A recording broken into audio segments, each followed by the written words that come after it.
NEET പരീക്ഷാ ക്രമക്കേടുമായി ബന്ധപ്പെട്ട് വളരെ പ്രധാനപ്പെട്ട വിവരങ്ങൾ ഇന്ന് പുറത്തു വന്നിട്ടുണ്ട്. NTA-ക്കെതിരെയാണ് നിർണായക തെളിവുകൾ CBIക്ക് ലഭിച്ചത്. ചോദ്യപേപ്പറുകൾ ചോർന്നത് NTA-ക്കുള്ളിൽ നിന്നാണ് എന്നും കണ്ടെത്തൽ. ചോദ്യക്കടലാസ് തയ്യാറാക്കിയവരും പരിഭാഷകരും CBI നിരീക്ഷണത്തിലാണ്. കഴിഞ്ഞ വർഷവും ചോദ്യപേപ്പർ ചോർന്നോ എന്ന് CBI പരിശോധിക്കുന്നുണ്ട്.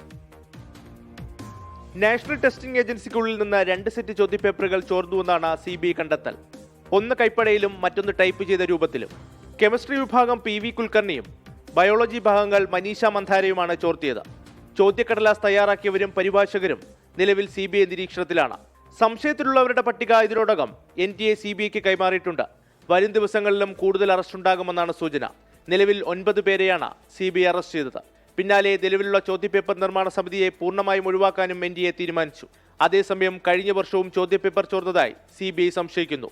രാജസ്ഥാനിൽ അറസ്റ്റിലായ BJP നേതാവ് ദിനേശ് വിവാളിന്റെ കുടുംബത്തിലെ 5 പേർക്ക് കഴിഞ്ഞ തവണ നീറ്റിന് ഉയർന്ന മാർക്ക് ലഭിച്ചിരുന്നു.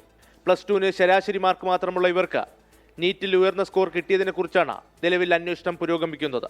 24 ഡൽഹി.